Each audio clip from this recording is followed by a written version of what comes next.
Merhaba arkadaşlar, kanalıma hepiniz hoş geldiniz. Bu videomda bir önceki videoda anlatmış olduğum bebek hırkasına uygun hazırladığım bu güzel şapkanın yapımını anlatıyorum. Modelimizin sayıları hırkada olduğu gibi 1 yaşa uygun. Modelde hırkada kullandığım ipliklerin aynısını kullandığım şiş numaram 3,5.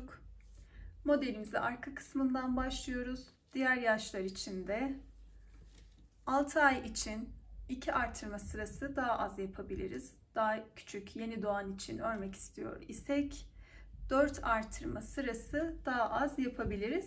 Diğer kısımlarda da ikişer haroşa çizgisi eksik yapabiliriz.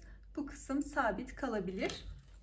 Diğer kısımlarda aynı şekilde uygulanabilir. Modelin yapımına geçmeden önce sizlerden ricam videomu beğenip kanalıma abone olarak destek vermeniz. Desteğiniz benim için çok önemli arkadaşlar. YouTube'un algoritması gereğince videonun başında çok beğeni ve çok yorum alan videolar daha çok izleniyor. Desteğinizi esirgemeyin lütfen. Yapımına geçelim.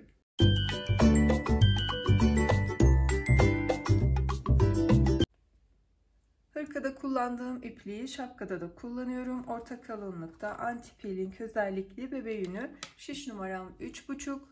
Modelimize 8 ilmek atarak başlıyoruz. Başlangıçtaki ipimizi birazcık uzunca tutuyoruz. Dikişte kullanmak için. Şöyle 8 ilmek atalım. 8 ilmeği arka yüzde bir sıra haroşa örüyoruz.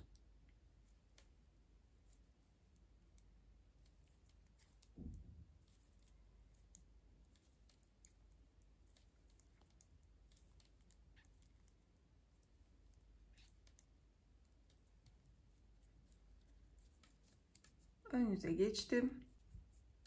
Baştaki ilmeğimizi örmeden alıyoruz. Sonrasında ikinci ilmeğimizi de haroşa ördük. Ardından bir doluyoruz. Bir ilmek ördük, bir doladık. Bir ilmek ördük, bir doladık. Bir ilmek ördük, bir doladık. Bir ilmek ördük, bir doladık. Sonda 2 ilmeğimiz kaldı. Bunları da haroşa örüyoruz. Ve kurulumu yapmış oluyoruz. Başta ve sonda ikişer ilmeğimiz var.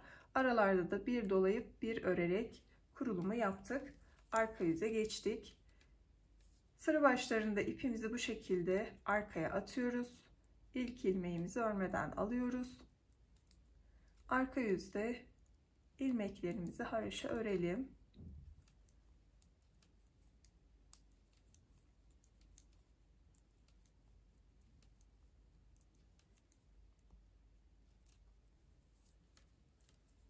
Ön yüze geçtim. Baştaki ilmeğimizi yine örmeden alıyoruz. Bu kez bir önceki artırdığımız ilmeği de her zaman ekliyoruz. 1 2 baştaki ilmeğimizi örmeden aldık. 2 ilmek ördük. Bir doluyoruz. Ardından yine 1 2 ilmek örüyoruz. Bu artırıp ördüğümüz ilmek. Bunu doladığımızda ekliyoruz. 2 ilmek ördük. Bir doluyoruz. Tekrar 2 ilmek doladık. 2 ilmek doladık. 2 ilmek doluyoruz. Son kalan 2 ilmeği örüyoruz. Arka yüze geçtik. Bir işlem uygulamadan ilmeklerimizi haroşa örelim.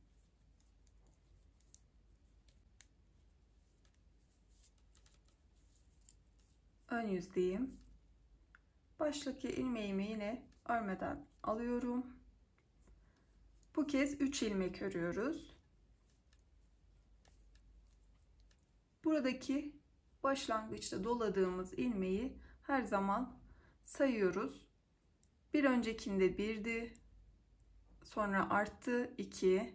Bu kez de bir önceki sırada 1 ilmek artırdık. 3 ördük. Doluyorum. 1 2 3 ilmek ördüm. Şu kısımdan hep artışımız oluyor bakın. Bu ilmek öncesinde. Doladım. 1 2 3 ilmek ördüm. Tekrar doladım. 1 2 3 ilmek ördüm. Tekrar doladım. 3 ilmek örüyorum. Doluyorum. Son kalan 2 ilmeğimi örüyorum. Sonda dolayıp sadece bu 2 ilmeği örüyoruz her zaman. Bu şekilde bitiyor. Arka yüzü örelim. Ön yüzde 4. artırma sıramız. Baştaki ilmeğimizi yine örmeden aldık. Bir önceki ön yüzde 3 ilmek örerek başladık. Bu kez 4 ilmek örüyoruz. 1 2 3 4 doladım. 4 ilmek örüyorum. Doladım. 4 ilmek örüyorum. Doladım.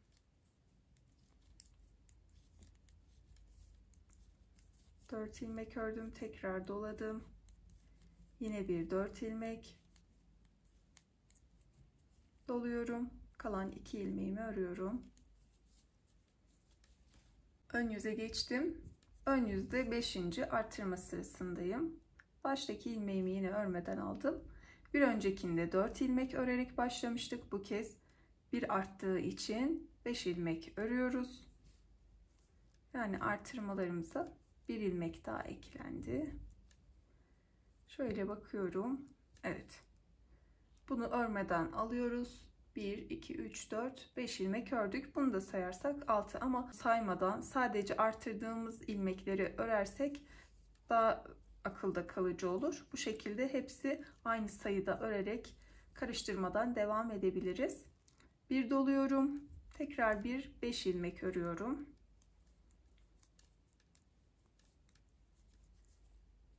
Doladım. 5 ilmek. Doladım. 5 ilmek ördüm. Tekrar doladım. 5 ilmek doluyorum ve kalan kenardaki 2 ilmeğimi örüyorum. Şöyle bir bakalım bu kısma. Bakın hafif çoğalmalara başladı. Hep aynı şekilde artırma yaptığımız için bu kısımdan bakın böyle bir görüntü oluşacak. Buna dikkat edin. Şimdi arka yüzü örüp ön yüze tekrar geçelim. Ön yüzde 6. artırma sırasındayım. Baştaki ilmeğimi örmeden aldım. Bu kez 1 2 3 4 5 6 ilmek ördüm. Şöyle bir ajur yuvalarımızı da sayalım. 1 2 3 4 5 6. defa dolayarak artırıyorum. 1 2 3 4 5 6 ilmek ördüm. Tekrar doladım. 6 ilmek örüyorum. Aralarda dolayarak artırıyorum.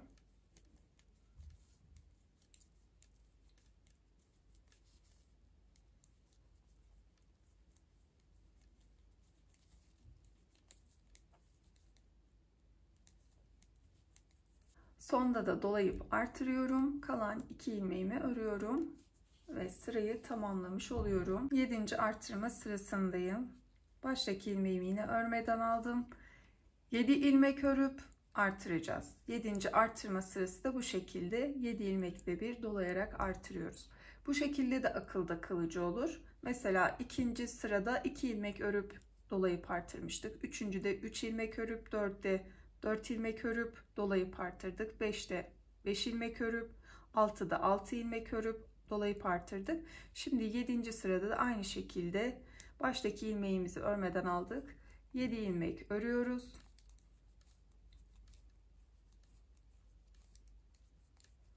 Dolayıp artırıyoruz.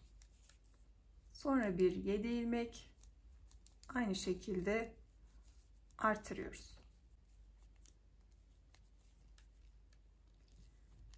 Son olarak dolayarak artırdım ve 2 ilmeğimi ördüm. Arka yüzde bir işlem uygulamadan ilmeklerimizi örüyoruz. Ön yüzde geçtiğimizde ise baştaki ilmeğimizi alıp bu kez 8 ilmek örüp 8. defa aralarda artırıyoruz. Artırmalarımız bu şekilde devam ediyor. İstediğimiz sayıya ulaşıncaya kadar artırmalarımızı tamamlayalım. Her ön yüzde artırmalara devam ettim. Ajur yuvalarını başlangıçtan itibaren sayalım. 1, 2, 3, 4, 5, 6, 7, 8, 9, 10, 11, 12. Toplamda her ön yüzde 12 defa artırma yapmışım. İlmek sayımız 68'e ulaştı. 68 ilmeği artık bir artırma yapmadan ön yüzde arka yüzde haroşa örerek devam edelim. Artırma kısmından sonra 22 haroşa çizgisi ördüm. Ardından ipimi kestim. Diğer ipime geçtim. Pirinç örgü kısmına başlıyoruz. Pirinç örgünün kurulumunu yaparken burada da bir artış sağlayacağız. Bir ilmeği örüp ikinci ilmeği 2 kez örerek artırmamızı yapıyoruz. Şöyle baştaki ilmeğimi düz ördüm. Ardından ikinci ilmeğimi bir düz tekrar şişimi geçirdim. Sonrasında ipimi öne aldım. Bir ters ördüm. Arada bir ilmeği sadece bir kez örüyoruz. Ters ördüğüm için bunu düz ördüm. Diğer ilmeği 2 kez örüyorum. Son olarak düz ördüğüm için ilk önce ters, sonra bir kez daha şişe geçiriyorum. Bu kez düz örüyorum. Arada bir ilmeği bir ters şeklinde ördüm. Diğer ilmeğe geçtim. İlk önce bir düz, sonra tekrar şişe geçirdim. İpimi öne aldım. Ters ördüm. Arada bir düz ördüm. İkinci ilmeğe geçtim. Bir ters, bir kez daha şişimi geçirdim. Bir düz. Arada bir ilmeği bir ters, ikinci ilmeğe geçtim. Bir düz. Sonra tekrar şişime geçirdim. İpimi öne aldım. Bir ters ördüm. Bir ilmek düz ördüm. İkinci ilmeğe geçtim. İlk önce ters ördüm. Bir kez daha şişimi aldım. Düz ördüm. Arada bir ters. Bu şekilde devam ediyoruz. Aralarda bir ilmeği bir kez, ikinci ilmeği 2 kez örüyoruz.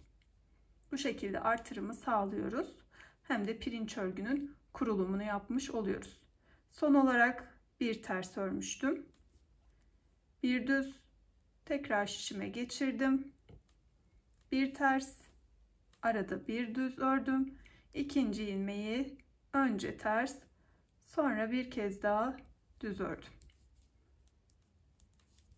Bir ters, bir düz, tekrar şişime geçirdim. Ters. Arada bir düz.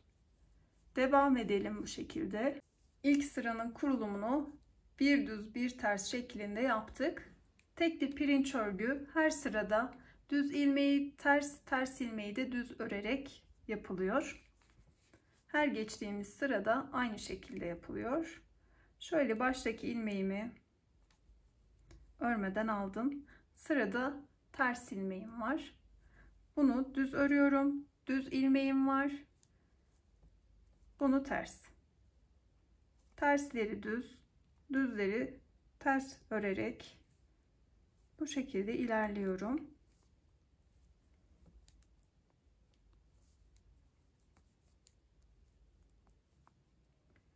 Bu ikinci sıramız. Bu şekilde düzleri ters, tersleri düz örerek sıralarımızı oluşturalım. Toplamda 10 sıra ördükten sonra da ilmeklerimizi kapatalım. Pirinç örgü kısmını tamamlayıp ilmeklerini kapattım. Başlangıçta uzunca tutmuş olduğumuz ip ile bu kısmın dikişini yapıyoruz. Dikişimizi bu artırma kısmı bitinceye kadar olan yere kadar yapıyoruz. İlk önce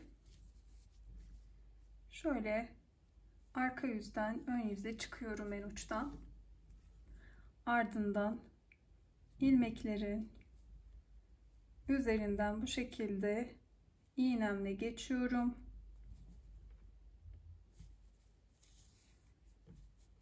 Burada büzdürüp bir yuvarlaklık sağlıyorum. Şöyle bakın. Güzelce toplamış olduk.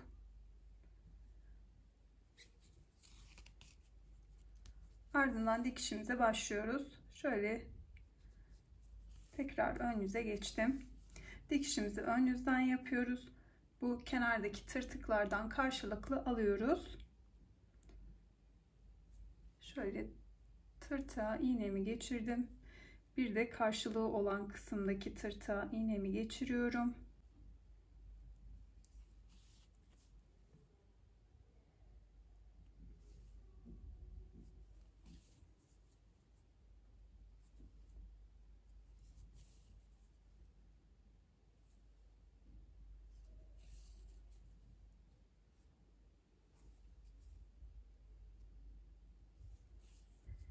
Dikişimizi bu şekilde tamamlayalım.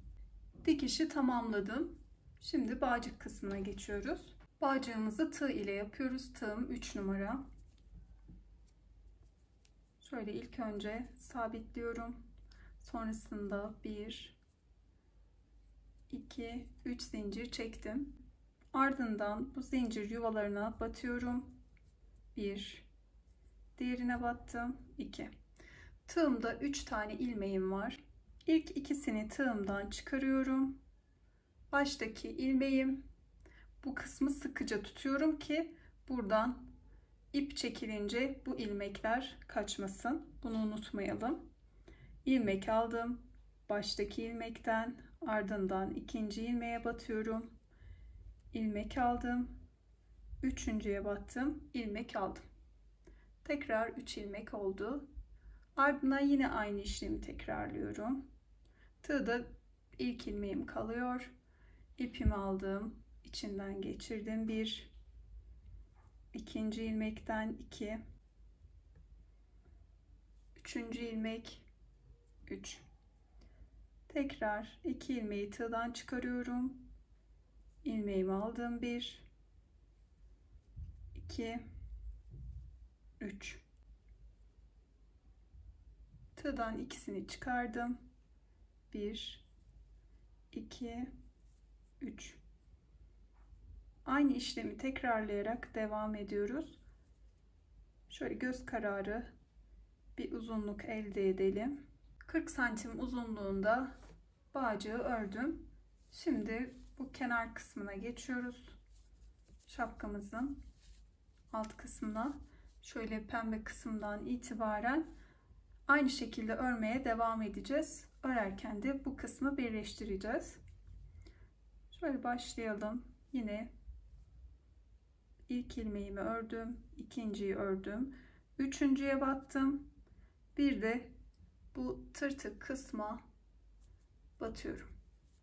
Ardından üçüncü ilmek ile tırtıktan aldığım ilmeği birlikte ördüm. Sonra yine aynı şekilde devam ediyorum. 1, 2, üçüncü ilmeğe batıyorum. Sonrasında sıradaki tırtık kenara batıyorum. İkisini bir ördüm.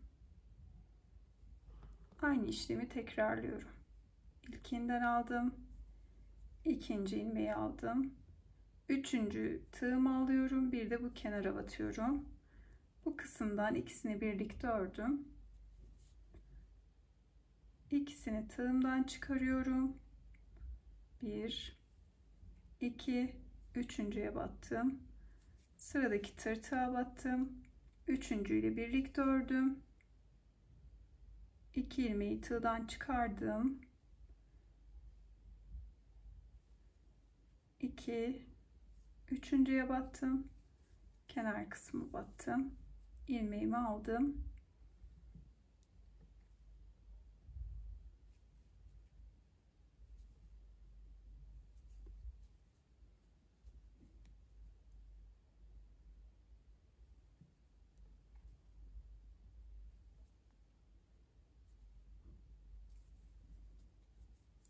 Bu şekilde devam ediyoruz. Ta ki bu pembe kısma kadar. Ardından yine bu 3 ilmeğe diğer bağcıkla aynı uzunluğa gelene kadar örelim. Evet, modelimizi bu şekilde tamamlamış olduk. Şapka çok güzel görünüyor. Vakit ayırıp benimle birlikte bu modeli deneyip ördüğünüz için teşekkür ederim. Videomu beğenip kanalıma abone olarak destek vermeyi unutmayın lütfen. Emoji dahi olsa yorum bırakırsanız sevinirim. Bir sonraki videoda görüşene dek sevgiyle kalın.